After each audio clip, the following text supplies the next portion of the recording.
Aleluia. Pai do Senhor, meus irmãos, boa noite, amém. Quero louvar a Deus pela vida do pastor Renato. Deus abençoe sua vida, sua família, sua casa, seu ministério. Pastor Guilherme, pastor Júnior, também Deus abençoe a todos os nossos irmãos, que Deus abençoe a sua vida. Quero agradecer desde já o pessoal da mídia que está me dando uma força, está me dando uma mão boa aí nesses slides aí que tem me ajudado. Hoje a gente vai falar de uma parábola bastante interessante. Quero que você abra a sua Bíblia, por gentileza. Livro de Mateus, capítulo 25, verso de número 14.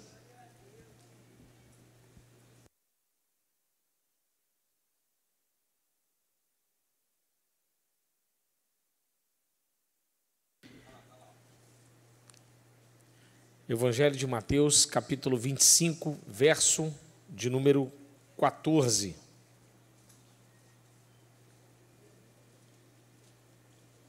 Primeiro nós vamos fazer a leitura toda, depois a gente dá a introdução. Pois será como um homem que, ausentando-se do país, chamou seus servos e lhe confiou os seus bens.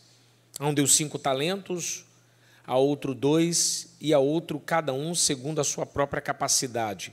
E então partiu. O que recebera 5 talentos saiu imediatamente a negociar com eles e ganhou outros 5. Do mesmo modo, o que recebera 2, ganhou outros 2. Mas o que recebera 1, saiu, abrindo uma cova e escondeu o dinheiro do seu senhor.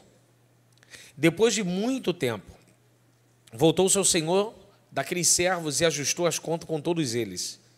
Então, aproximando-se o que recebera 5 talentos, entregou outros 5, dizendo: Senhor, confiaste-me 5 talentos, eis aqui outros 5 talentos, o qual eu ganhei. E disse-lhe o seu senhor: Muito bem, servo bom e fiel. Foste fiel no pouco e sobre muito te colocarei. Entra no gozo do teu senhor. E aproximando-se também o que recebera 2 talentos, disse: Senhor, 2 talentos me confiaste. Aqui tem mais outros 2 que ganhei. E disse-lhe o Senhor: Muito bem, servo bom e fiel. Foste fiel no pouco, sobre muito te colocarei. Entra no gozo do seu Senhor. E chegando por fim, o que recebera 1 talento, disse: Senhor, sabendo que és homem severo, que ceifas onde não semeaste, e ajunta onde não espalhaste. Receoso, escondi na terra o teu talento. Aqui tens o que é teu. Respondeu-lhe, porém, o seu senhor: servo mau e negligente. Sabias que ceifo onde não semeio e ajunto onde eu não espalho? Cumpria, portanto, que entregaste o meu dinheiro aos banqueiros, e quando eu retornasse, receberia com juros o que é meu? Tirai-lhe, pois, o talento e dai ao que tem 10, porque a todo que tem lhe dará em abundância, mas ao que não tem, até o que tem será tirado. Então o servo inútil, lançai-o para fora nas trevas, e ali haverá choro e ranger de dentes. Último verso. Quando vier o Filho do Homem na sua majestade e todos os anjos com ele, então se assentará no trono da sua glória. Curve a sua cabeça. Deus bendito, louvamos o seu nome e te engrandecemos, Pai, na beleza da sua santidade. Fale conosco nessa noite, através do teu texto sagrado, em nome de Jesus. Amém. Esse texto faz parte de um conjunto de parábolas de Mateus a respeito sobre a vinda dele. São parábolas a respeito sobre a sua vinda, ou a gente vai usar um termo, parábolas sobre a parousia, sobre a vinda, uma ideia escatológica do texto. Essa parábola, ela faz parte de uma grande pergunta, de um questionamento, de um grande diálogo que os discípulos estão tendo com os discípulos. Próximo slide, por gentileza. Em Mateus capítulo 24, do verso 1 a 3, aí está o texto. Tendo saído do templo, iam se retirando quando se aproximaram dele os seus discípulos para lhe mostrar as construções do templo. Ele, porém, lhes disse: Não vedes tudo isso? Em verdade vos digo que não ficará aqui pedra sobre pedra que não seja derribada. No Monte das Oliveiras, achando-se Jesus assentado, quando se aproximaram dele os seus discípulos, em particular lhe pediram: dize-nos quando sucederá essas coisas e qual sinal será da tua vinda no dia da consumação dos séculos.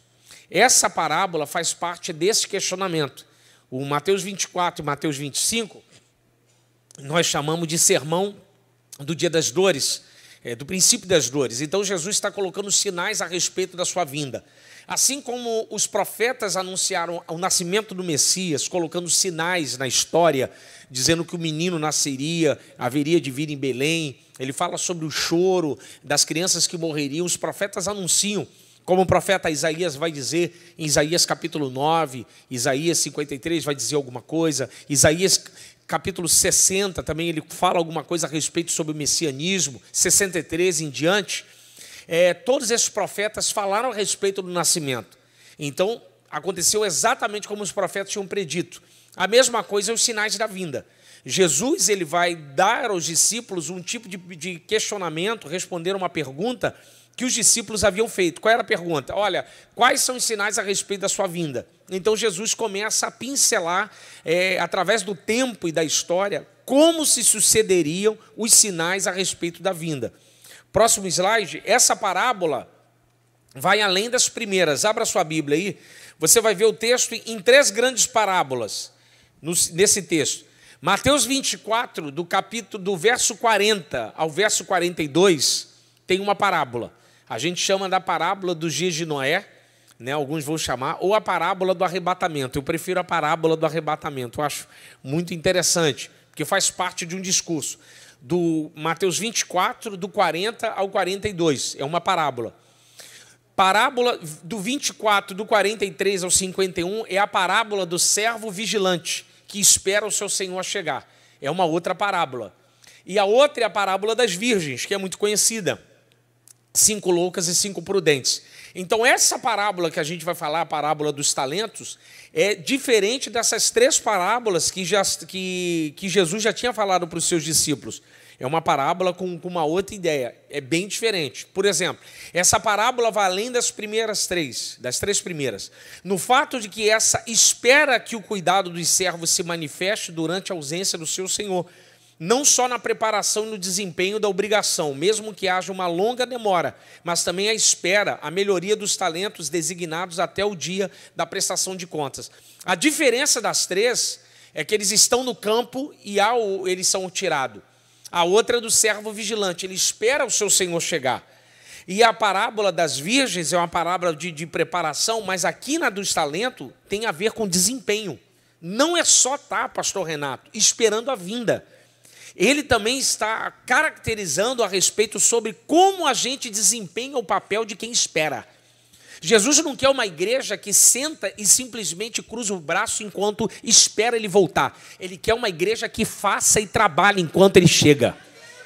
Essa é a diferença. Ele não quer aqui, ó, entendeu, Melquisedeque? Uma igreja assim, ó, cruzando o braço. Qual é a ideia da parábola das 10 virgens? Elas estão esperando. A parábola dos trabalhadores do campo, eles trabalham e são retirados. A parábola do servo vigilante, ele espera o seu senhor chegar. Dos talentos, não. Ele dá o talento e vai embora. Ele está dizendo assim, ó, eu vou embora, mas eu quero que vocês desempenhem aquilo que eu dei, que vocês produzam mais. Então, essa parábola, ela não tem só um ponto de vista escatológico, mas um ponto de vista de preparo. Eles têm que se preparar. Próximo slide. A parábola vai dividir em 3 partes. Cada uma desses tem 3 atos diferentes. Tem os 3 servos, a parábola, a parte da distribuição do dinheiro, dos talentos. A atitude dos servos, não é difícil de você dividir o texto, né? E o ajuste de contas. Então, se você quiser fazer uma leitura em casa com calma, você consegue fazer essa divisão. A divisão da distribuição, ele distribui. A divisão da atitude dos servos e a prestação de contas. Então, vamos para o texto. Próximo slide. Verso 14. Porque isto é também como um homem que, partindo para fora da terra, chamou os seus servos e entregou-lhes os seus bens. No mundo antigo, os escravos desfrutavam de considerável responsabilidade e autoridade. Um homem partindo em uma jornada, confia seus bens em espécie a 3 servos, entendidos quase que como parceiros nos assuntos dele, e que devem compartilhar uma parte desse lucro. Essa coisa do patrão dá na mão do servo uma responsabilidade com algo extremamente relevante e importante, é do jogo do Oriente e é do jogo judaico. Abra sua Bíblia. Gênesis capítulo 24, pode passar o slide aí. Gênesis 24. Eu vou abrir vamos abrir aqui na Bíblia, Gênesis capítulo de número 24. Deixa eu ler aqui um texto com vocês. Gênesis 24. No verso 2 diz assim: e disse Abraão ao seu mais antigo servo da casa. Deixa eu segurar um cadinho aqui. A gente subentende no texto de Gênesis 24, por inferência, que é Eliezer, o Damasceno. Mas não tem o nome do Eliezer aqui. Eliezer aparece em Gênesis 15, 2. O servo, né? O mordomo fiel de Abraão. Aqui, em Gênesis 24, você não vê o nome de Eliezer. Então, por que muita gente prega e diz que é Eliezer que leva Isaac? Por causa dessa descrição do verso 2. E disse Abraão ao seu mais antigo servo da casa, que governava tudo o que possuía: põe a mão por debaixo da minha coxa. Então, muitos entendem, por inferência, pastor, que é Eliezer. Então, aqui eu estou afirmando de acordo com o texto. O que vai acontecer com esse servo? No verso de número 10, você conhece a história. Isaac vai ser levado para ser conhecido por Rebeca. Verso 10 diz assim: e tomou o servo 10 camelos do seu senhor, e levando consigo todos os bens dele, levantou-se e partiu rumo à Mesopotâmia para a cidade de Naor. O servo de Abraão vai levar 10 camelos com recurso financeiro, mais o filho de Abraão em uma viagem. Ou seja, pastor Guilherme, uma tremenda de uma confiança. E numa época de distâncias assim consideráveis. Então, essa ideia que Jesus está nos ensinando a respeito de um patrão que sai e confia os seus bens na mão dos seus funcionários, isso é algo do jogo judaico. Porque isso também, como homem que partindo para fora da terra, chamou seus servos, ele entregou-lhe os seus bens. Não obstante, somos nós. Jesus, ele retorna ao Pai, mas ele nos entregou bens, o Espírito Santo. Nos entregou a salvação. Irmãos, nada mais valioso na sua vida do que a salvação. Hebreus 9, 22, sem derramamento de sangue não há remissão de pecados. Ontem eu estava conversando com um menino explicando a diferença entre valor e preço. O valor, houve um preço pago por Cristo na cruz do Calvário. O preço foi de sangue. O valor, incalculável. O que Cristo te deu, dinheiro nenhum do banco consegue comprar. Político nenhum consegue comprar. O que você tem é algo fantástico, maravilhoso, poderoso e único. É único. É um tesouro. Então, esse Senhor que retorna para a eternidade, ele nos deu um bem. Nos deu alguns bens. Salvação, nos deu o Espírito Santo, te deu a sua família. Você, quando estiver diante da eternidade, porque muita gente gosta de pegar aquele gancho da música antiga, né, do J. Neto, quando os pastores chegarem diante, essa é a música, né? Quando os pastores estiverem diante de Deus e entregar a sua igreja, muita gente fala a respeito disso, sobre as mãos, as obras de palha e de feno, como o texto sagrado vai dizer. Não só o pastor vai ser, e Cristo vai dizer: e aí, eu pus lá minhas ovelhas na sua mão, o que você fez com elas? Mas também Deus vai cobrar de você: eu te dei uma família, o que você fez com ela? O que você fez com ela? É um tesouro. A sua família é um bem. A sua família é um bem. Então, não é só, irmão, sentar e esperar. E eu quero ser profeta aqui sobre a sua vida. Quando a trombeta tocar, você e a sua casa vão junto. Ninguém vai ficar para trás. Você crê nisso? Ninguém vai ficar para trás. Ninguém vai ficar para trás.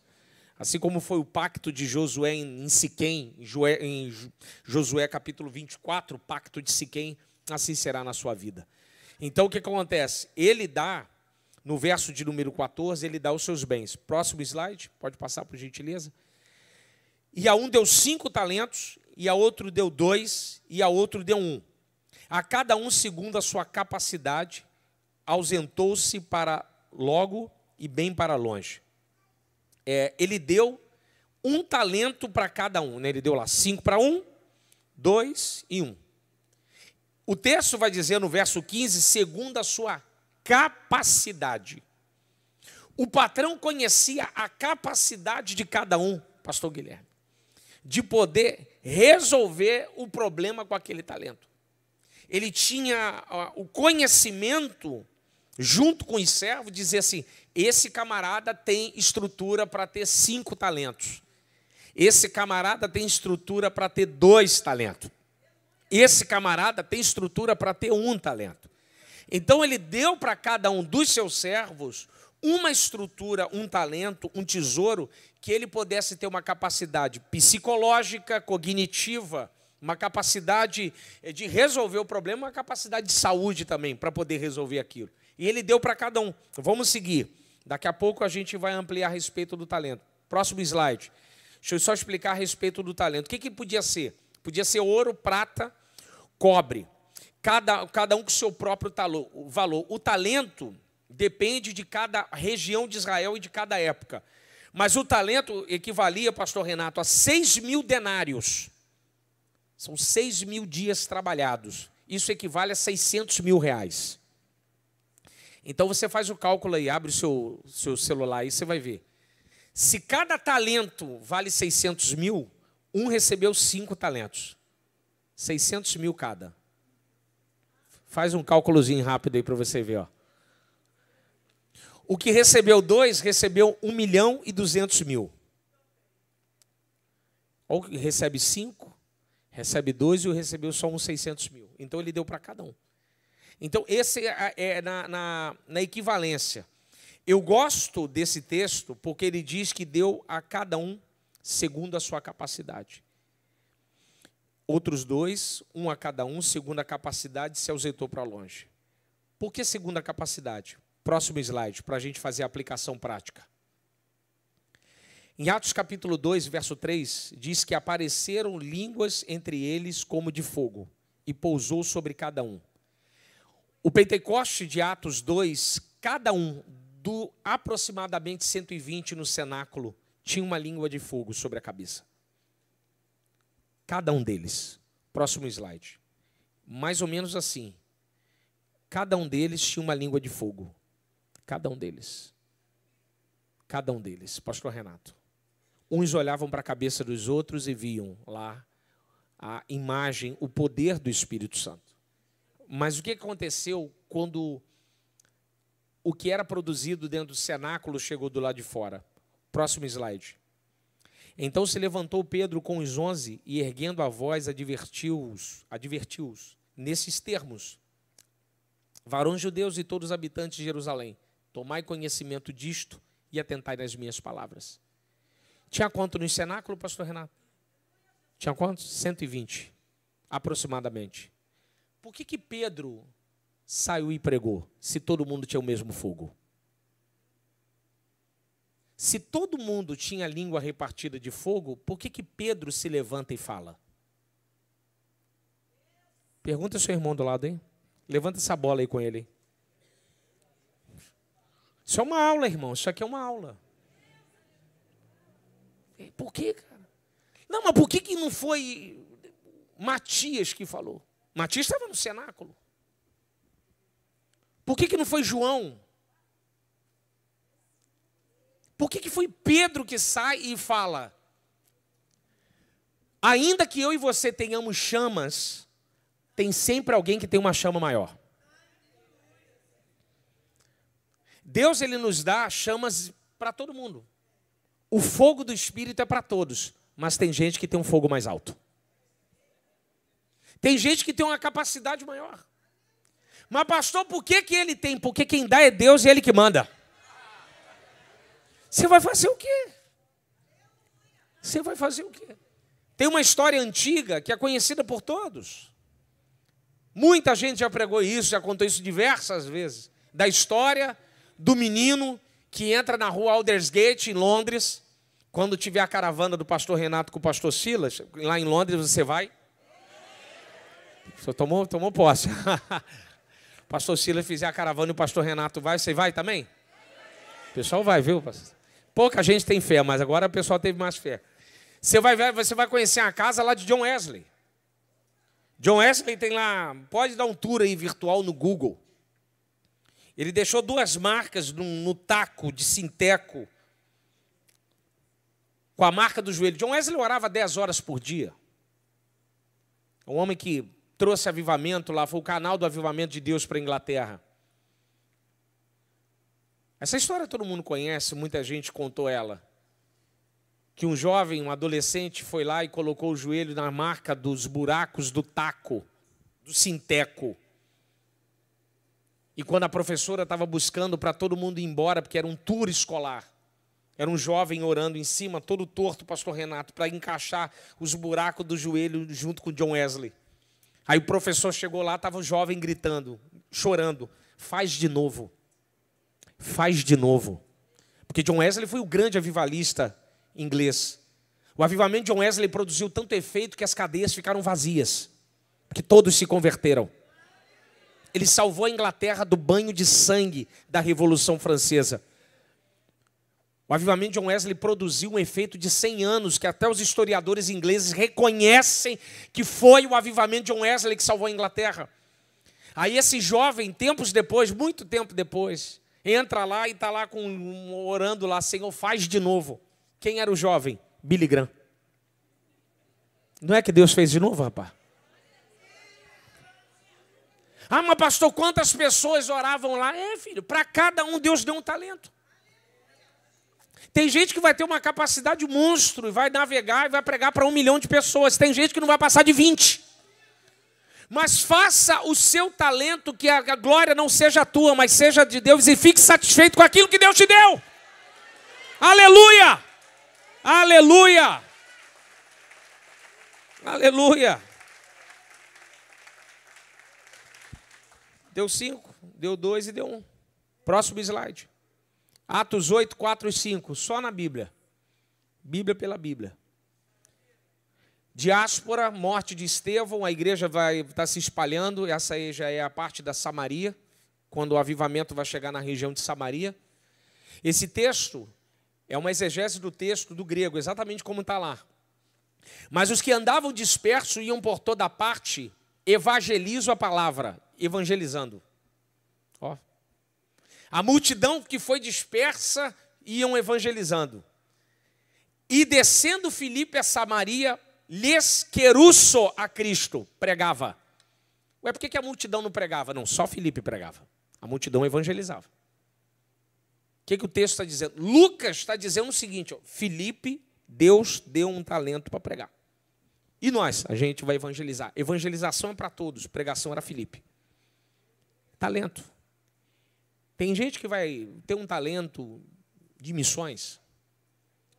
Tem gente que vai ter um talento para louvar, para ministrar louvor. Ah, pastor, eu louvo. Todo mundo louva. Se eu louvar, todo mundo vai embora. O diabo vai embora, Deus vai embora, você vai embora, minha esposa vai embora, vai todo mundo embora. Para cada um, Deus deu um talento, um ministério, cara. E a gente tem que ficar satisfeito com isso. A gente tem que ficar satisfeito com aquilo que Deus nos deu. Eu não sei qual... Tem gente que fala assim, ah, pastor, Deus não me deu talento nenhum. Deu. Os servos estavam aqui, 1, 5, 1, 2 e 1, 1. Eu não sei qual é o seu, mas que hoje Deus venha iluminar a sua vida. Para que você possa perceber qual é o talento que Deus tem dado na sua vida.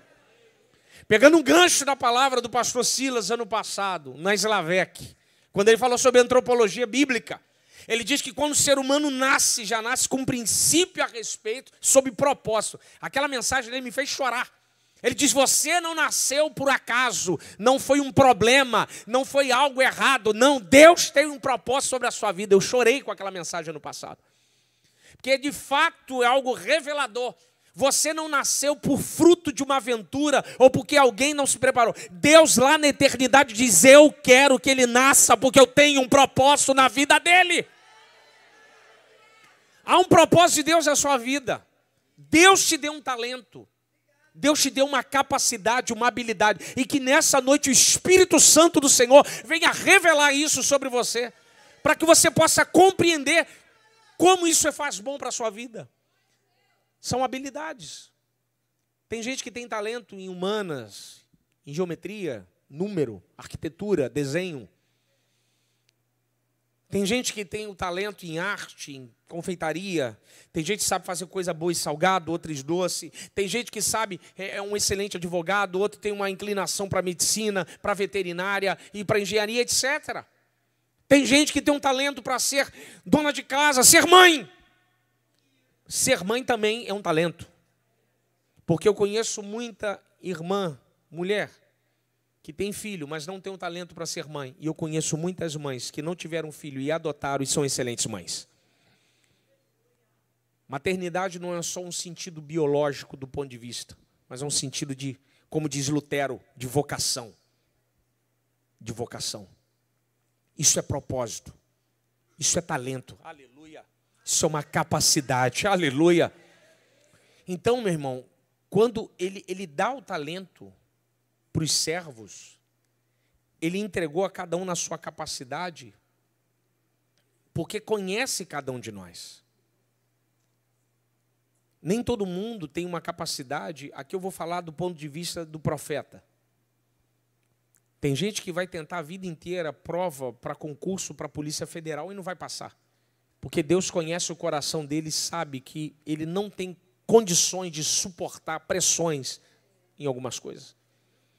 Tem gente que não tem condições de suportar ser imigrante em uma terra distante.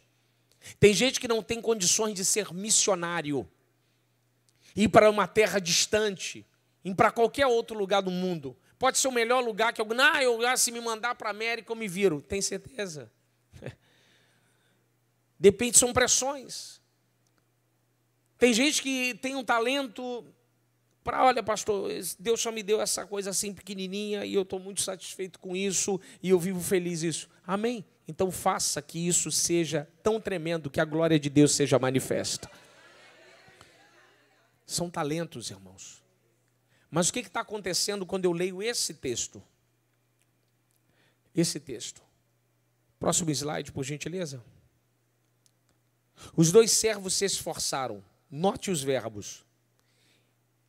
Foi, trabalhou e ganhou. Duplicaram a riqueza do seu senhor.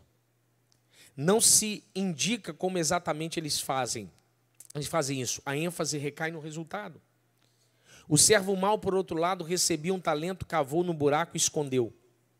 Embora esse ato proteja o talento recebido, não aumenta o seu valor. Comparando com os outros servos, esse último parece preguiçoso ou irresponsável, ele não faz render o talento. Eu acho interessante dos servos bons, do servo bom, ele trabalha e ganha, ele produz. Ele sabe, ele não tem medo de fazer aquilo. Abra sua Bíblia em Provérbios 22, capítulo 22, verso de número 29. Tem uma palavra muito interessante em Provérbios, que eu queria encaixar aqui junto com você. Provérbios 22, verso de número 29. Provérbios 22, 29. 22, 29. Todos encontraram? Diz assim, ó.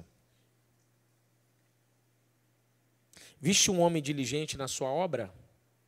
E eu prego a versão da Ara. Vês a um homem perito em sua obra? Perante reis será posto, não entre a plebe. O que o autor de Provérbios está dizendo? Quando alguém é bom naquilo que faz, prospera.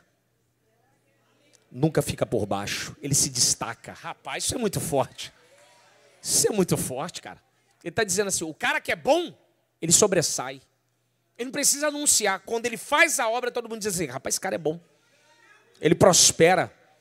Ele se destaca, ele se eleva, ele não fica desempregado. É isso, exatamente, pastor Guilherme está falando assim, Ronald, o ruim fica diante dos maus. Aí o camarada que sofre, vai dizer, bom, pastor, estou no sofrimento. É porque ele faz a obra dele e diligente. Ele é preguiçoso, ele tem medo, ele não se aperfeiçoa.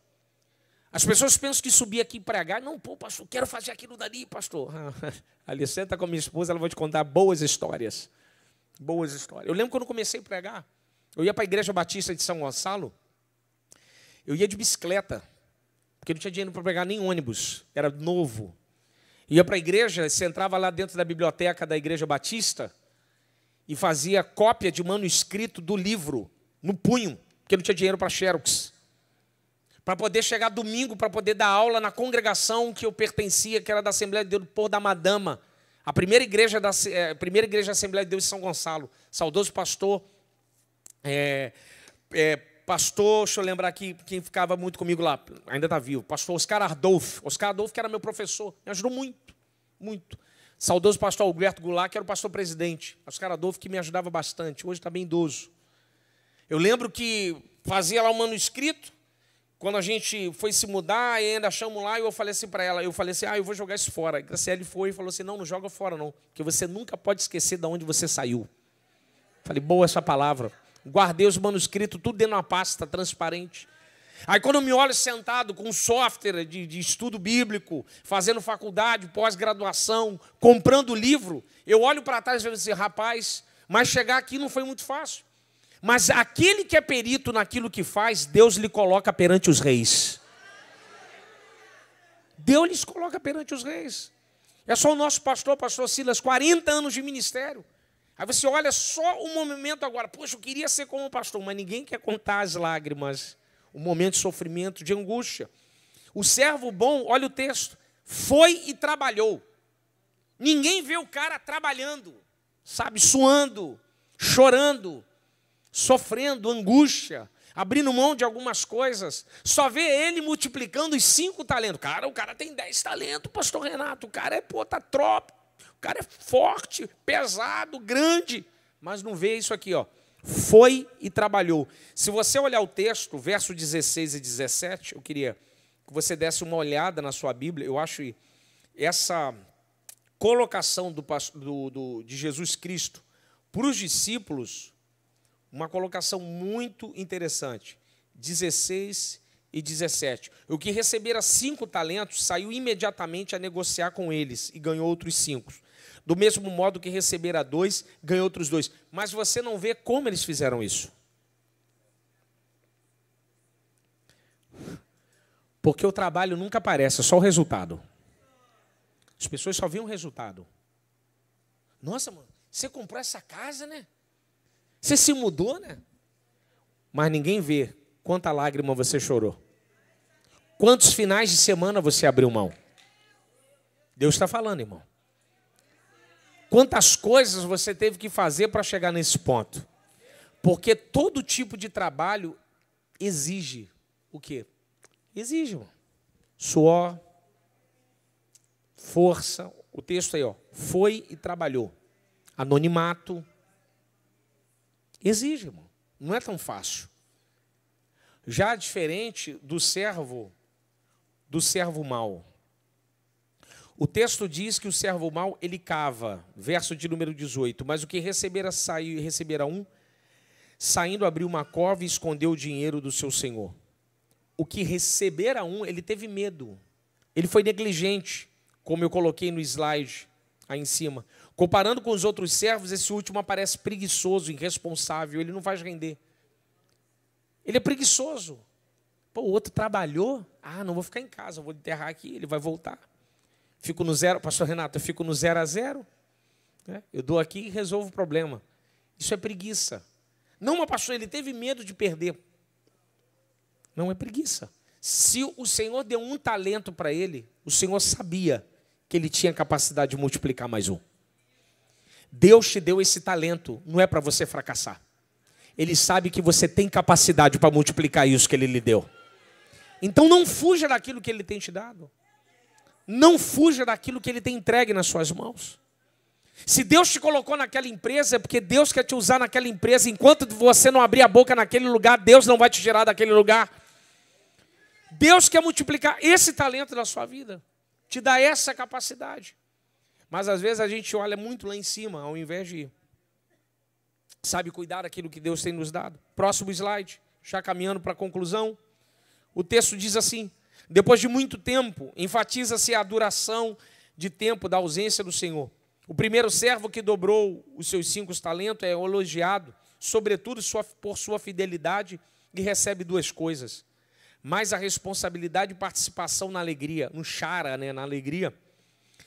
O seu segundo servo foi fiel com o que foi confiado e recebe as mesmas palavras que o seu conservo. Ele fala assim, sobre o pouco foste fiel. Pastor Renato, ele recebeu 5 talentos. Sobre o pouco foste fiel. O seu Senhor está dizendo assim, eu tinha capacidade de te dar mais. E como você granjeou mais, então eu vou te dar mais coisas sobre a sua vida, porque eu sei que você tem capacidade. Aleluia. Eu vou te dar mais. Agora você vai entrar junto comigo na alegria. Próximo slide. Só o servo mau culpa o seu senhor. O texto diz, verso de número 24 e 25, na sua Bíblia. E chegando por fim, o que receberam um talento disse, Senhor, sabendo que és homem severo, que ceifas onde não semeaste e ajunta onde não espalhaste. Receoso escondia na terra o talento que o Senhor me deu. Aqui tens o que é teu. Só o servo, o mau servo culpa. Senhor, o problema não foi eu, foi o Senhor.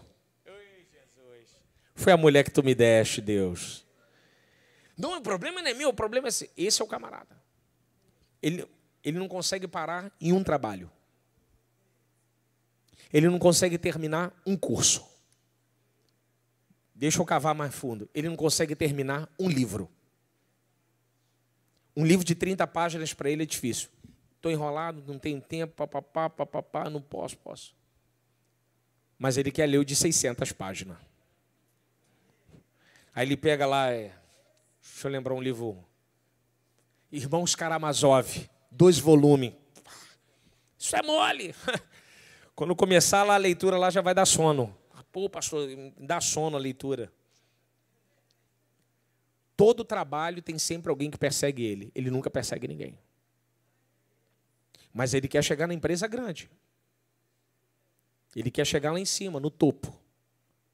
O culpado sempre é o próximo. Esse é o servo mau. Ele tem até talento, mas é preguiçoso. Ele enterra o talento. Há poder no sangue de Jesus sobre a vida desses homens, sobre a vida dessas mulheres. Não estou dizendo que é você, nem eu. Estou dizendo que alguns que andam à nossa volta que são assim. São pessoas de talento, pastor Renato, de talento. Que você olha e você fala assim, cara, esse cara tem um potencial fantástico. Mas tudo que ele põe a mão não prospera. Porque ele tem medo, ele não avança, ele não evolui, ele não se envolve. E Deus está dizendo assim para você hoje, para você dizer para ele, para essa pessoa que você conhece, para esse amigo, para essa amiga que você conhece, diga-se para ele, Deus quer te usar para a glória dele. Deus quer te usar, Deus quer te usar, Deus quer te usar. Pare de pôr a culpa nos outros, no governo, na chuva, no vento, na inflação, no dólar, nos combustíveis, na energia elétrica, no pastor, no vizinho, no colega, no amigo. O lance não é quem está ao lado, o lance é com você, você que não consegue se desenvolver. O texto diz, as virgens insensatas falharam ao pensar que a sua parte era fácil demais. O servo mau falha por pensar que a sua tarefa é difícil demais. As virgens, não, é só esperar o noivo. O servo era, prosperar é difícil, granjear é difícil. Não funciona assim, irmão. O pastor marcou aí a oração da manhã. Com certeza alguns falaram assim, pô, pastor, eu vou estar aí, pastor. Não veio uma. Deus falou agora, hein? Achou agora? Pô, eu vou estar aí. Não veio. Não sei o que aconteceu. Tem sim uma desculpa. Trânsito. Chega atrasado todo dia no trabalho. Não, o BRT. Coitado do BRT. Tudo bem que não é lá essas coisas, mas aí quando é BRT, é o trem, eu não sei o quê. Papapá. Aí daqui a pouco perde o trabalho. Pastor Renato, o diabo está furioso.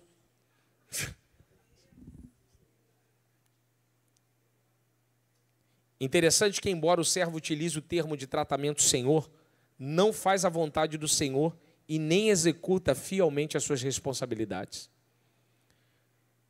É o que acontece. Eu lembro quando eu namorava a Graça, eu tinha um pastor que era gente boa, linha dura.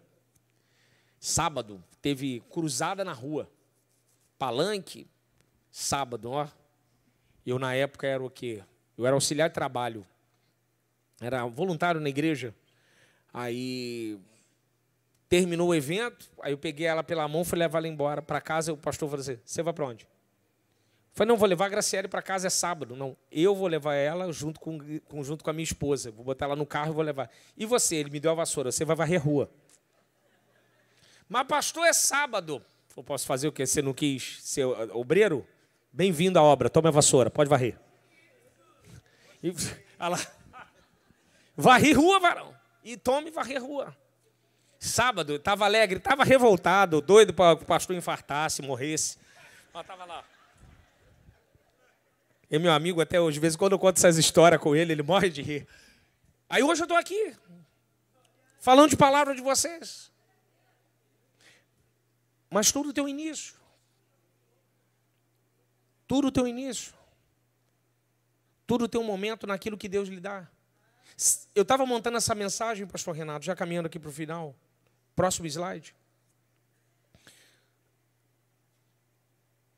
E o Espírito Santo me fez uma pergunta em cima de um texto que eu nunca tinha parado para pensar. O servo que vai diante de Davi, diante de Saul, quando fala sobre esse cara, eu preciso de um garoto que toque, de alguém que toque. O servo diz assim, rapaz, eu conheço o filho de Jessé, o belemita, ele toca bem. Eu estava fazendo isso aqui, completamente, você vê como é que o Espírito fala. E o Espírito Santo falou assim comigo, assim, quando Davi tocou, ele tocou para quem? Para os homens ou para as ovelhas? Aí parei, eu falei, rapaz, ele não tocou num lugar, num show. Ele deve ter tocado num lugar bem escondido. Esse camarada passou e ouviu. Rapaz, mas a qualidade dele tocar para um lugar pequeno, para ovelhas, fez com que Deus colocasse ele no palácio. Deus, ele quer até te exaltar, mas ele quer que você se dedique naquilo que ele tem te dado pouco, mas em breve Deus vai te colocar sobre o muito. Aleluia! Aleluia! O displicente sempre culpará o outro pelo seu fracasso, nunca a si mesmo. Próximo slide. O Senhor condena o servo mau nas bases das suas próprias palavras, que provam a sua culpa. A palavra no grego para negligente é ser lento, letárgico. O servo mau se caracterizava pela estagnação interior. Não havia no servo nenhuma proatividade. É aquele camarada que só age por impulso. Vai lá e faz lá. Como diz o pastor Sila, o pau está quebrando. E o cara está parado assim, ó. Só age. Fogo comendo na floresta. O balde, mangueira, água. Aí veio o pastor Renato, pega ali a mangueira, varão. Aí ele pega a mangueira e ele só age assim. Aqui não tem isso aqui não, só lá na minha terrinha. Lá em São Gonçalo, que agora eu não sou mais de São Gonçalo. Deus mudou o cativeiro, estou na Taquara. Então aí ele fica assim, ele fica parado esperando a ação. Ele tem que ser espetado. Próximo slide. O talento confiado a esse servo mau é tirado dele. A relação entre servo e senhor é desfeita. O talento é dado ao servo que tem 10 talentos, seguindo a regra do reino que Jesus ensinou em Mateus 13, 12. E no Antigo Testamento oferece uma justificativa para esse padrão. Isso é 1 Samuel 15, 28. Quando Saul peca e Deus fala assim, e Samuel diz a Saul, Deus tirou o reino de você e deu para alguém que é melhor do que você. E também em Mateus 21, 43, até aquele que o que tem será tirado. Próximo slide. Lançai, pois, o servo inútil nas trevas exteriores, ali haverá pranto e ranger de dentes. O que a parábola está dizendo para mim e para você? Na igreja de Cristo, ele só gosta de ter servos que trabalham. Aí não tem glória a Deus. Que produzam. Ele não quer uma igreja que cruze o braço e dizer assim, ó, vamos esperar. Jesus não. Eu quero servos que estejam trabalhando e produzindo, multiplicando, prosperando, agindo, aleluia. Que seja assim na sua vida, que você prospere, que você cresça, que o seu talento venha prosperar, que Deus venha desenvolver na sua vida, que a glória de Deus seja estabelecida sobre você naquilo que você faz. Aleluia! Aleluia! Aleluia! Próximo slide. A graça nunca perdoa a irresponsabilidade. Mesmo aqueles a quem é dado menos são obrigados a usar e a desenvolver o que tem. A graça, ela não perdoa em responsabilidade. Em responsabilidade, a graça não vai perdoar. A graça, ela vai cobrar daquilo que ele tem nos dado. Ele está dizendo, eu quero que você... Porque isso é bacana, irmãos. Se você tem algo na sua vida, é porque Deus te enxergou com potencial. Pode ser a coisa menor da sua vida. Pode ser o seu trabalho, cara. Ah, pastor, eu sou motorista de aplicativo. Pô, bacana. Então você vai ser o melhor motorista de Realengo. Através do seu trabalho, a glória de Deus vai ser manifesta sobre aquilo que você faz. Ah, pastor, eu sou manicure. Então você vai ser a melhor. Por enquanto você não tem salão, mas em breve você vai ter uma rede, em nome de Jesus. Ah, eu sou confeiteiro. Então hoje você é confeiteiro pequeno, mas amanhã você vai ter franquia e Deus vai prosperar a sua glória, vai prosperar a glória dele sobre você. É dessa forma que funciona. Quem é fiel no pouco, Deus coloca o muito. É a lógica do reino, é a lógica do reino. É assim que o reino se desenvolve. Que Deus abençoe a sua vida, que Deus abençoe a sua casa, que Deus abençoe a sua família, em nome de Jesus.